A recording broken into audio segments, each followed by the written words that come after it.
Povo de Deus, hoje nós vamos encerrar a série Igreja Multiplicadora. Igreja Multiplicadora. Nós estamos estudando esses princípios de multiplicação. Este é o quinto e último. Este que é uma estratégia ou um projeto estratégico da nossa convenção para a vida da igreja, das igrejas batistas da Convenção Batista Brasileira. Estratégia esta que pertencia inicialmente à Junta de Missões Nacionais, no treinamento de seus missionários e para a plantação das novas igrejas. E que em 2014, na Assembleia da Convenção Batista Brasileira, os batistas brasileiros votaram este projeto ou esta visão como uma visão para as igrejas batistas da Convenção Batista Brasileira. E Igreja multiplicadora consiste em princípios. Nós definimos isso ao longo das palestras e das mensagens sobre o tema. Nós temos dito que igreja multiplicadora é a visão de multiplicação intencional, baseada em 5 princípios bíblicos de crescimento para a igreja local, com o objetivo de nós cumprirmos a grande comissão. Nós falamos sobre oração, nós falamos sobre evangelização discipuladora, plantação de igreja, formação de líderes e compaixão e graça. Princípios e não programas. Princípios que precisam ser encarnados por todos nós, vividos por todos nós. Afinal de contas, esta deve ser a intenção de cada discípulo de Jesus. Não seríamos discípulos de Jesus se não tivéssemos vida de oração. Não seríamos discípulos de Jesus se não nos preocupássemos em evangelizar e discipular pessoas individualmente. Porque assim como Jesus discipulou os seus discípulos, os seus apóstolos, ele os enviou para fazer o mesmo, e aqueles deveriam fazer a mesma coisa, e assim por diante até atingirmos os confins da terra. Ser discípulo é ser homem e mulher de oração, é ser homem e mulher que evangeliza de forma discipuladora. Discípulo reproduz discípulo. Ser discípulo é se preocupar com plantação de igreja, porque é através das igrejas que a grande comissão de Jesus é cumprida. Ser discípulo é se preocupar em formar os líderes para as próximas gerações. Ser discípulo é exercer compaixão e graça, e é isso que nós vamos ver hoje, encerrando a série. Compaixão e graça. Eu tenho 2 objetivos para nós hoje de manhã. O primeiro, avaliar a importância de a igreja praticar a compaixão e a graça na comunidade onde ela está inserida, como forma de tornar relevante e impactar as pessoas ao seu redor. Então, nós precisamos avaliar a importância disso, da prática da compaixão, do exercício da graça, nos lugares onde Deus nos coloca individualmente e onde Deus nos coloca como igreja. Eu quero muito em breve trazer um levantamento para vocês sobre alguns dados que nós estamos levantando, mas fazendo uma busca superficial na nossa membresia, a vasta maioria dos membros da Segunda Igreja Batista em Goiânia não moram no bairro de Campinas e em torno. Estão noutros bairros, ou seja, por algum motivo talvez demográfico, né?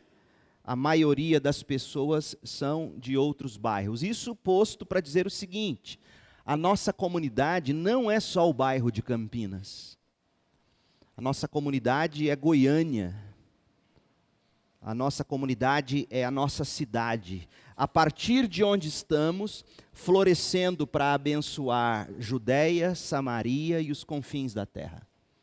Nossa comunidade não é só Campinas, não é só Jerusalém, mas simultaneamente Campinas, que é a nossa Jerusalém, Judeia, outros bairros, cidade, Samaria, estado, confins da terra. Então, avaliar a importância de praticarmos a compaixão e a graça na comunidade como forma de nos tornarmos relevantes e impactar as pessoas ao nosso redor. Mas, em segundo lugar, identificar quais são as necessidades legítimas das pessoas ao seu redor, das pessoas ao redor da igreja, para nós servirmos e assim influenciar e testemunhar o evangelho da graça de Deus para a glória de Deus. Então nós precisamos falar sobre a importância e falar sobre a necessidade de identificarmos as necessidades reais. Nós faremos isso de duas maneiras. Primeiro, nós vamos ver a compaixão e a graça nas igrejas do primeiro século, de forma bem panorâmica, resumida. E depois falaremos sobre compaixão e graça hoje. No túnel do tempo, a gente embarca lá para a igreja primitiva. As primeiras igrejas do primeiro século da era cristã, elas se tornaram relevantes na sua comunidade, nas cidades onde elas chegavam, por causa de suas ações de compaixão e graça. A igreja de Jesus, meu povo, o crente, eu tenho dito isso nas minhas aulas sobre o evangelho no trabalho. Aliás, se você não participou, não assistiu, nós temos as primeiras 4 aulas filmadas lá no YouTube. Você pode acessar o site da igreja, pode acessar o canal no YouTube, tem um endereço aí no seu boletim, e você ver isso. Mas nós precisamos olhar a vida cristã, o nosso trabalho, o trabalho do crente, o trabalho da igreja, pelas lentes da história de Deus para a humanidade, da história de Deus para o crente, da história de Deus para a vida. A história de Deus para a comunidade cristã, para os discípulos, ela é composta de 4 etapas: criação, queda, redenção e restauração. Criação, queda, redenção ou salvação, restauração ou santificação. Geralmente nós, crentes, pensamos apenas em termos de queda e salvação. Nós apenas, infelizmente, limitamos as coisas a o ser humano está perdido e precisa ser salvo. Amém, é verdade. Isso é parte do evangelho. Mas nós não podemos pensar a vida, nem a vida do discípulo, nem a vida da igreja, sem levar em conta o que Deus tem para a humanidade a partir do princípio da criação e do princípio da restauração. Da criação, porque quando Deus cria Adão e Eva e coloca-os no jardim, Deus os coloca lá para eles lá cultivarem o jardim e espalharem a glória de Deus através do que eles fariam, cultivando o jardim e além do jardim. E na medida em que Adão e Eva fossem procriando e as coisas fossem não vou usar a palavra evoluindo, porque aqui poderia dar um sentido errado, mas na medida em que as coisas fossem progredindo, fruto do trabalho e do relacionamento de Adão e Eva, porque eu creio na literalidade de Adão e Eva, não dá para ser cristão, crer na salvação, sem se crer nisso, mas isso é um outro assunto. Então, na medida em que Adão e Eva e seus descendentes fossem procriando, fossem exercitando o que tinham para fazer, eles iam espalhando a glória de Deus. E assim é ainda hoje. O trabalho e tudo que nós fazemos com as mãos de segunda a sexta-feira não é castigo divino. O trabalho já tinha sido idealizado por Deus antes da queda. Deus trabalha ainda hoje. Deus sustenta esse universo. Deus mantém esse universo, Deus está preparando para nós morada, disse Jesus, Ele trabalha ainda hoje. O que aconteceu com o trabalho por causa da queda é que nós passamos a sofrer as consequências do nosso pecado. Então, criação, queda, redenção ou salvação e restauração. A partir do momento que eu sou salvo, Deus me chama para ser um restaurador de todas as coisas. Então a imagem que eu usei nas aulas, e que eu uso agora, imagine você um móvel antigo, muito bonito, feito de madeira de lei, coisa linda, coisa fina, talhada, muito bem trabalhada, mas por algum motivo alguém pegou esse móvel, estragou esse móvel, jogou ele no lixão. Queda, pecado. Vem alguém, um caçador de relíquias e de coisas antigas, descobre esse móvel no lixão, arranca de lá esse móvel, redenção, salvação. E coloca esse móvel lá no marceneiro, na carpintaria, e aí o carpinteiro ou o marceneiro, o artesão, vai trabalhar nesse móvel, vai lixá-lo de novo, vai repará-lo. Restauração. Nós não podemos ver a vida, o trabalho, as coisas da igreja sem essas 4 lentes. Porque hoje a nossa função como crentes, redimidos, salvos, é espelhar a glória de Deus conforme o propósito da criação, restaurando todas as coisas a partir do que nós fazemos, consertando assim o que o pecado causou, a queda. Porque quando nós crentes pensamos apenas em termos de salvar pecador, batizar e colocar ele na igreja, a gente vive um perigo, que é o de achar que a única coisa que Deus se importa é salvar crente.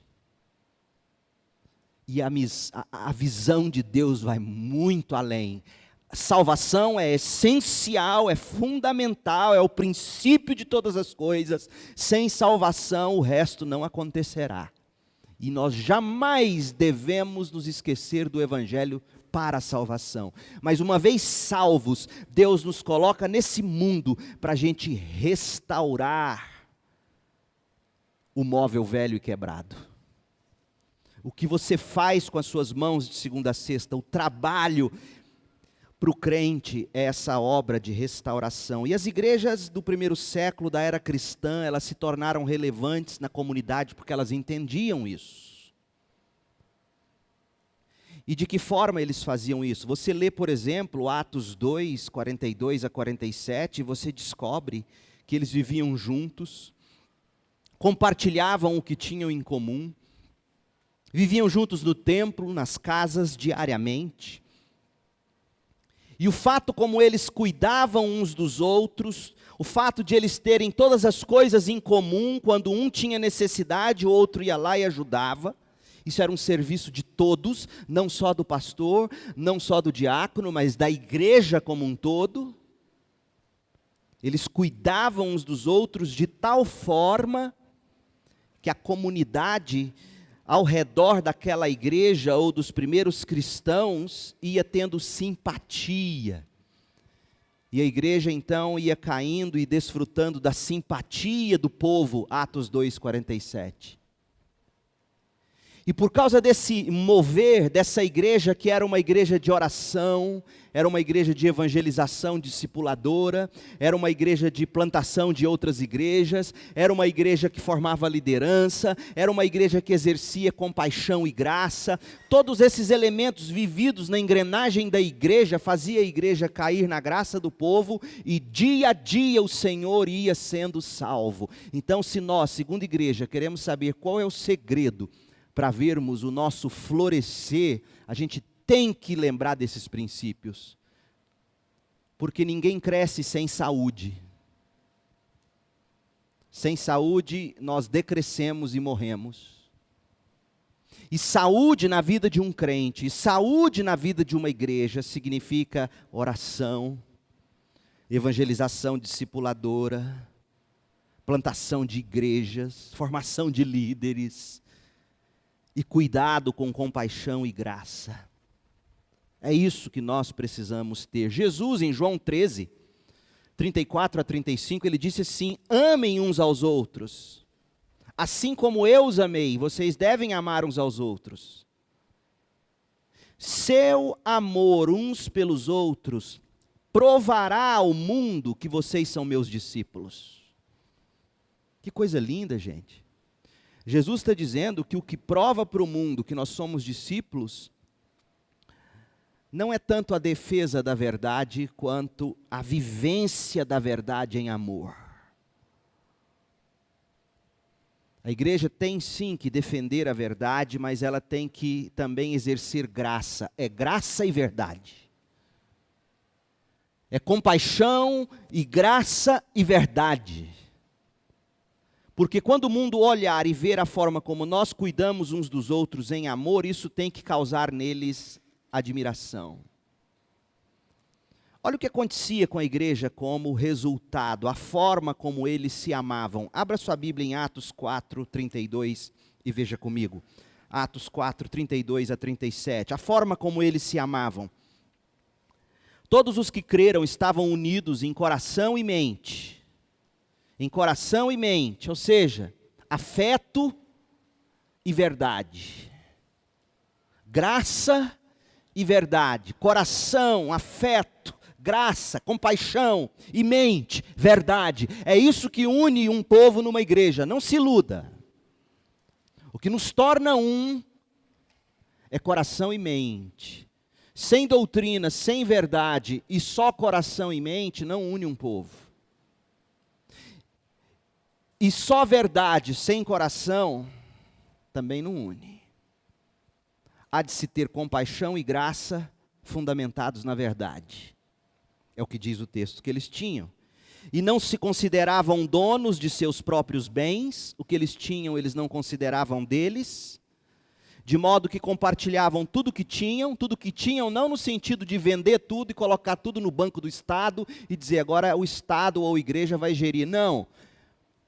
Na medida em que eles viam a necessidade uns dos outros, eles iam lá, punham a mão no bolso e davam. Como não tinha banco e não tinha como tirar de poupança e investimento, geralmente, ou os recursos ficavam enterrados, literalmente, em sacos, moedas enterradas no quintal, e eles iam lá e tiravam, e quando eles viam que acabou as moedas, eles vendiam alguma coisa para ajudar aquela necessidade. Isso é o que significa ter tudo em comum. É você gerir os recursos que Deus te deu e olhar para esses recursos dizendo, não são meus, são nossos. E para pegar um gancho no apelo que o Júlio fez, a oferta, a igreja tem uma necessidade, e isso é para abençoar comunidade, pessoas. A gente identifica essa necessidade, a gente vai lá e oferta. Ah, pastor, mas eu já dei meu dízimo. Sim, mas quem disse que você só tem que dar seu dízimo? A Bíblia diz, meu irmão, que nós não somos dono do que temos. E se há necessidade no reino de Deus, a gente vai lá e investe. Então eles compartilhavam tudo o que tinham, com grande poder os apóstolos davam testemunho da ressurreição de Jesus, e sobre todos eles havia grande graça.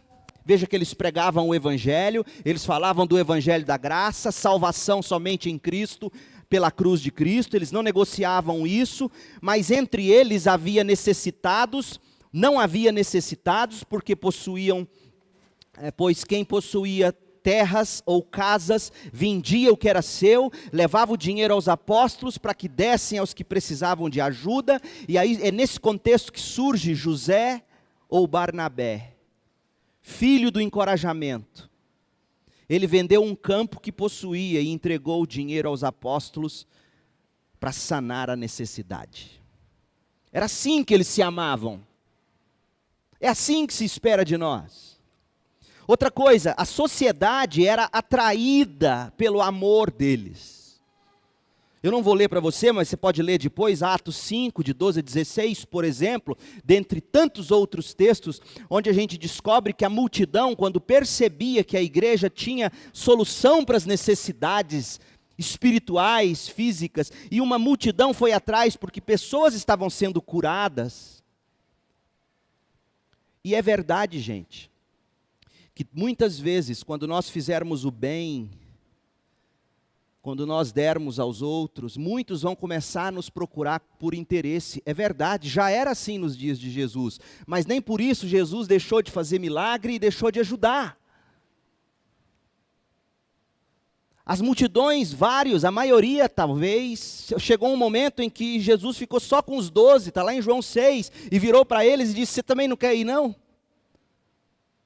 Mas nem por isso Jesus deixou de ensinar e de praticar compaixão e graça. E na medida em que as pessoas viam que os crentes tinham solução, não só para o problema da alma, mas também para o problema do corpo, a multidão afluía na direção dos apóstolos. Meu povo, foi assim que surgiram os hospitais na história do cristianismo, ou da igreja, ou do mundo. Por que que o hospital tem nome de santo? São Bartolomeu, Bom Samaritano. Por que que o hospital tem nome de santo? Você sabe dizer por quê? Porque hospitais começaram na casa dos crentes. Crentes recebiam feridos, doentes, cuidavam deles. E aí a caridade deles, o amor deles era tão gigantesco que por causa de desvirtuamento doutrinário, alguém olhou e falou assim, nossa, aquele Bartolomeu é um santo, ele cuida dos doentes, aí vira São Bartolomeu. Mas não perca a ideia, o fio da meada, porque nascem hospitais, porque crentes abriram suas casas para receber feridos e doentes e cuidar deles. E na medida em que a demanda ia aumentando, na casa do Bartolomeu não cabia. Bom, eu não sei se é essa a história do Bartolomeu, estou usando como exemplo, tá? Mas vamos com o nome dele. Aí eles de repente arrumavam um lugar maior, e aí eles tinham mais leito e mais capacidade, e assim eles cuidavam. Como surgem as escolas? Da necessidade de se doutrinar a criança, de se ensinar a criança a ler a Bíblia, a escrever, a pensar por ela mesma. Veja que quando você olha para a igreja, você observa que a igreja de Cristo, quando antenada com as necessidades sociais e envolvidas de maneira apropriada, a sociedade se sente atraída por ela. Sim, muitos virão por interesse, mas o nosso objetivo é demonstrar compaixão e graça, porque Deus continua derramando compaixão e graça sobre justos e injustos, não é verdade? Por que que num dia dia do orgulho disso, dia do orgulho daquilo, por exemplo, com tanta maledicência e tanta coisa de nos abismar, por que que Deus não faz abrir o chão e entrar aquele povo e brrr? É compaixão e graça. Quando eu e você pecamos, e pecamos o tempo todo, somos miseráveis pecadores, por que que nesse momento Deus não vem e pum, um infarto fulminante no pastor, ele... Compaixão e graça. Compaixão e graça, apesar de que alguns virão por interesse. Foi assim que Jesus fez. É assim que nós devemos fazer. Ações coletivas em prol das viúvas. Eu quero que vocês enxerguem que a igreja primitiva, elas trabalhavam com boas ações de pelo menos duas maneiras, de forma coletiva e de forma privada, particular. Porque quando nós falamos da igreja exercer compaixão e graça, geralmente a gente só pensa em termos coletivos. A nossa igreja não faz nada pelos pobres. Espera aí, tudo bem, pode ser que nós não tenhamos um movimento coletivo estruturado. Mas se nós individualmente somos encorajados frequentemente a exercer compaixão e graça e individualmente exercemos com o nosso dinheiro, com os nossos recursos, a igreja está fazendo compaixão e graça. Mas, quando você olha para o Novo Testamento, e é assim que nascem os diáconos, o corpo diaconal, o que se percebe é que tinham viúvas que não tinham pensão naquele tempo, não existia INSS, não tinha aposentadoria, e a mulher morria naquela cultura, naquela sociedade patriarcal, onde o homem somente trabalhava, morria o homem, e ele não tinha dinheiro para deixar para a mulher, em alguns casos deixava era dívida, os credores iam atrás da coitada da viúva, e você acha que a igreja virava para a viúva e falava assim, olha minha senhora, perdão, mas seu marido pisou na bola, a dívida é dele, que Deus o tenha. A igreja ia lá e cuidava. A igreja ia lá e socorria e supria. E o negócio foi ficando tão bacana, tão efetivo, que um grupo se sentiu preterido ao outro, e a igreja diz, olha, vamos parar então com isso, porque a gente está fazendo, tem gente ficando insatisfeito, vamos parar de ajudar os pobres, as viúvas, vamos parar. Não, não é isso que eles fazem. Está tão bom, tão bom, tão bom o que a gente está fazendo, que quem não se sente beneficiado ainda se queixa porque quer ser abençoado, e aí eles separam os diáconos. A igreja coletivamente exercendo compaixão e graça. Mas existia também ações individuais de amor pelo próximo. Aí esse eu quero ler com vocês, Atos 9:36, um texto lindíssimo, maravilhoso, que precisa ser considerado o papel das mulheres na igreja primitiva, a vida delas como pessoas que expressam amor pelo próximo individualmente. Atos 9:36 diz assim: havia na cidade de Jope uma discípula. Isso aqui em si, gente, isso aqui em si já é um avanço. Tem gente que julga o cristianismo machista. Não conhece a história universal. Cita para mim uma discípula de Sócrates. Não tinha. Cita para mim uma discípula de Platão. Não tinha. Mas existiam discípulas de Jesus. O cristianismo libertou a mulher. Não deixe as interpretações culturais do nosso tempo dizer para você que a Bíblia, Paulo e outros são machistas. Não é verdade. Pena que nós não conhecemos a história universal bastante para ler um versículo como esse e falar: uau, o quê? Essa mulher discípula.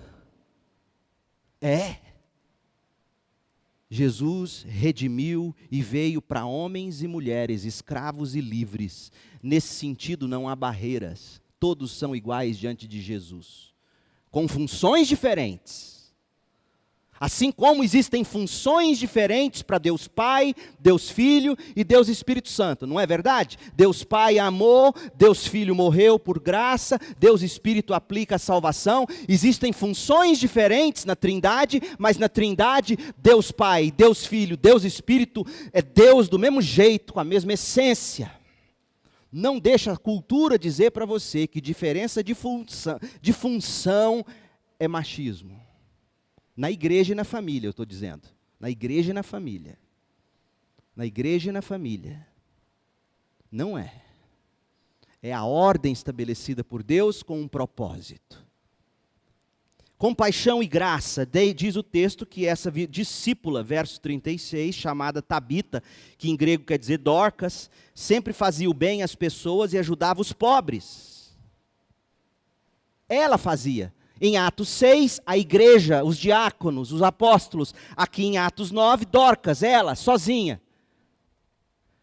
Ela dizimava e ofertava na igreja, mas ela também individualmente fazia isso aqui. E diz que por esse tempo ela ficou doente, morreu, seu corpo foi levado para o sepultamento, colocado numa sala no andar superior. E quando os discípulos souberam que Pedro estava perto de Lídia, enviaram 2 homens para lhe suplicar: por favor, venha o mais rápido possível. Então Pedro voltou com eles, e assim que chegou foi levado para a sala do andar superior. O cômodo estava cheio de viúvas, que choravam e molhavam e mostravam os vestidos e outras roupas que Dorcas havia feito para elas. Viúvas que não tinham dinheiro para comprar roupa, mas que Dorcas costurava e dava. Oh, meu povo, a igreja sempre exerceu ações individuais de amor pelo próximo. Nós temos que aprender a fazer isso coletivamente e individualmente. E o que a mão direita faz, que a esquerda não fique sabendo. Porque para mim, quando Lucas relata isso aqui, foi um grande espanto. Porque até o dia do velório de Dorcas, ninguém sabia o que ela fazia na igreja. Ninguém. O negócio foi tão impressionante para os apóstolos que testemunharam aquilo, que eles falaram: meu Deus, essa mulher fez isso a vida inteira, sim, e nunca precisou pedir a palavra lá na igreja para dizer que estava fazendo. Foi tão impactante, tão impressionante, que os apóstolos registraram. Nós não sabíamos, mas nós vimos os vestidos que ela fez para aquelas mulheres viúvas que não tinham dinheiro para vestir roupa. Oh, meu povo, se a igreja fosse assim, Se nós fôssemos assim, como fermento levedando a massa, sem ninguém ver, mas a massa crescendo, como sal temperando a comida, ninguém vê, mas fica saboroso, sal na medida certa, não pode ser muito que salga, não pode ser pouco que fica sem graça, mas o sal está lá. Como açúcar que tempera o leite com farinha láctea. No meu caso era um destempero, porque eu botava meio copo de açúcar, meio copo de farinha láctea, e como não caberia o leite, jogava numa bacia maior, jogava o leite. Mas vocês entenderam a ideia? A ideia é a gente fazer individualmente. Outra coisa interessante sobre a compaixão e graça na igreja primitiva é que eles usavam os dons espirituais para socorrer necessitados. Aqui em Atos 11, 27 a 30, a gente aprende que uma profecia foi dada a um deles, dizendo que haveria fome, Atos 11, 27. Durante esse tempo, alguns profetas viajaram de Jerusalém a Antioquia. Veja que Antioquia foi a primeira igreja fundada fora de Jerusalém. Um deles, chamado Ágabo, pôs-se em pé numa reunião e disse pelo Espírito que haveria uma grande fome, ou seja, profecia para dizer o seguinte: gente, vamos ajudar aquele povo que vai ficar sem ter o que comer. É isso que os profetas de hoje dizem e fazem? Dons espirituais para botar a igreja inteira em mobilização para socorrer necessitados. E aí eles arrecadam dinheiro, chama os apóstolos, chama lá os representantes dos apóstolos, conta o dinheiro na frente de todo mundo, a comissão de finanças está vendo aquilo ali, porque era tudo muito transparente e justo, os apóstolos vendo, e aí eles enviam homens idôneos para levar esse dinheiro, para não ter risco de haver desvio. Sabedoria cheia de compaixão e graça. E aí, gente, o fruto do trabalho deles era para abençoar. Abrem Atos 20, 33, e veja comigo Paulo se despedindo da igreja de Éfeso. Atos 20, 33, até o verso 35, Paulo diz assim: jamais cobicei a prata, o ouro e as roupas de alguém. Veja que Paulo foi pastor de gente rica. Algumas pessoas converteram. E nós nem sabemos o nome delas. Porque Paulo nunca usou seus convertidos para se gabar. Jamais cobicei a prata, o ouro ou as roupas de alguém, nunca pedi nada. Vocês sabem que estas minhas mãos trabalharam para promover as minhas necessidades e as dos que estavam comigo. Fui exemplo constante de como podemos, com trabalho árduo, ajudar os necessitados, lembrando as palavras do Senhor Jesus: a bênção maior em dar que em receber. Foi isso que Jesus disse para ele. E só Paulo revela isso aqui. Paulo está dizendo: eu trabalhei, vocês viram eu trabalhar, eu modelei para vocês como é que vocês têm que fazer.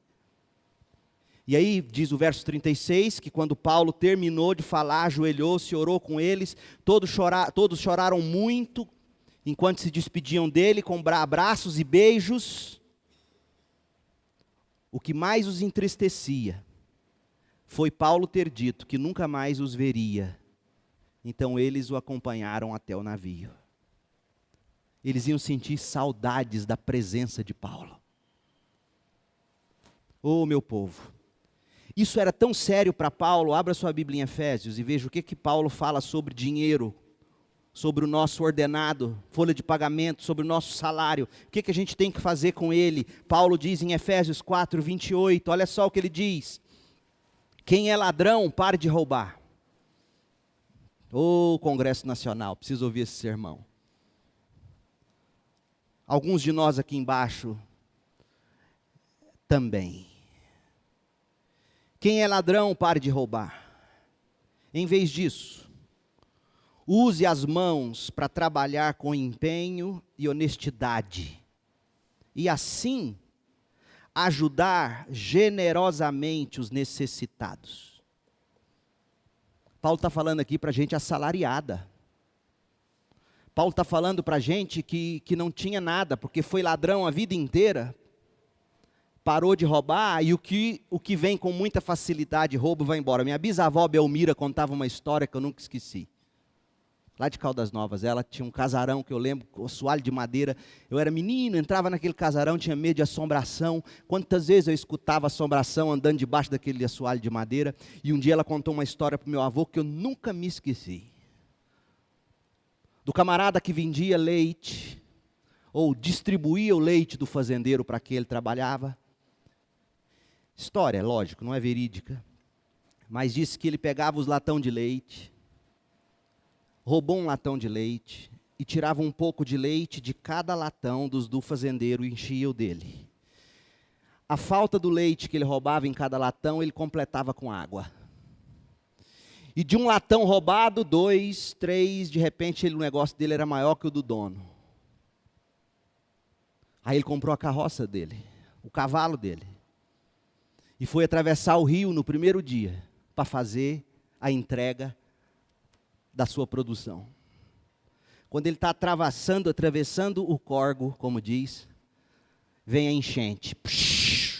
Estava chovendo lá na cabeceira do rio. A enchente levou tudo, ele caiu no meio da água, nadou, quase morreu afogado, sentou na beira do rio. Tinha um compadre do lado dele. Já pensou se esse compadre começasse a fazer a mesma coisa com ele? Aí ele virou para o compadre e falou: compadre, água deu, água levou. Água deu, água levou. É assim dinheiro desonesto. E aí Paulo vira para esses ladrões que não tinham muito, roubaram a vida inteira e falaram: agora vocês vão começar a trabalhar, vocês vão ser assalariados. E sabe o que vocês vão fazer com o dinheiro? Vocês vão abençoar os outros. Generosamente. Oh, meu povo, a gente precisa aprender isso. O fruto do trabalho para abençoar. Compaixão e graça nas igrejas do primeiro século era isso. Compaixão e graça hoje, aqui e agora, diz que uma igreja pode estar tão voltada para si mesma e indiferente à realidade social à volta dela, que ela não produza nenhum impacto ou influência na comunidade. É isso que diz o pastor Fernando Brandão, da Junta de Missões Nacionais. A gente tão fechado em nós mesmos que a gente não vê a necessidade do bairro, da cidade, das pessoas com quem a gente convive. E infelizmente, meu povo, alguns de nós crentes, algumas das nossas igrejas, se de repente parassem de existir, não faria nenhuma diferença na vida do vizinho e da comunidade. Aliás, alguns de nós, se partissem, talvez trariam sossego.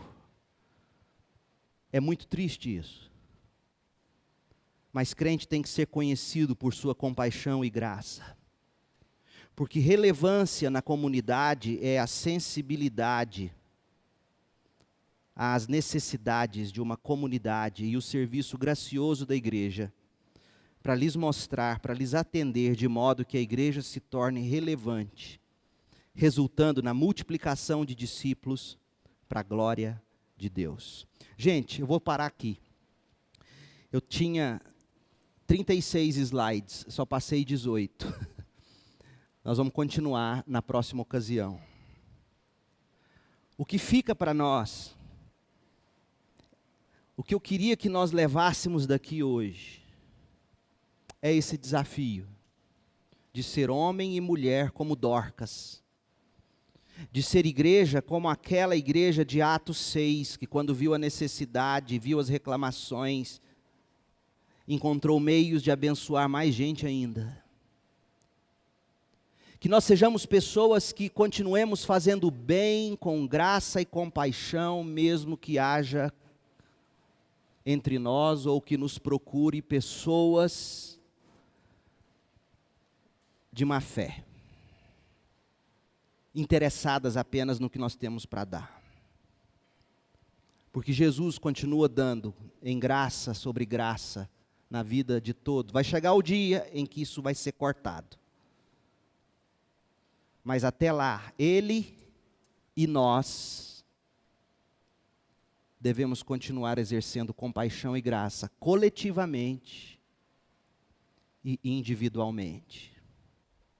No próximo encontro a gente vai encerrar essa série. E o meu sonho, e eu quero que você vá orando até lá, é que a gente tenha um representante para cada um dos princípios aqui, para a gente começar a se reunir, orar e ver de que maneira a nossa igreja pode ser melhor usada com esses princípios. Como é que nós podemos viver a oração, a evangelização discipuladora, a plantação de igrejas, a formação de líderes, o exercício da compaixão e graça. Meu povo, nós como crentes precisamos ser assim. A nossa igreja tem que ser assim. É questão de saúde e sobrevivência. Nós dependemos disso. Ser discípulo é ser no mínimo isso. Domingo que vem nós teremos o pastor Derek Thomas.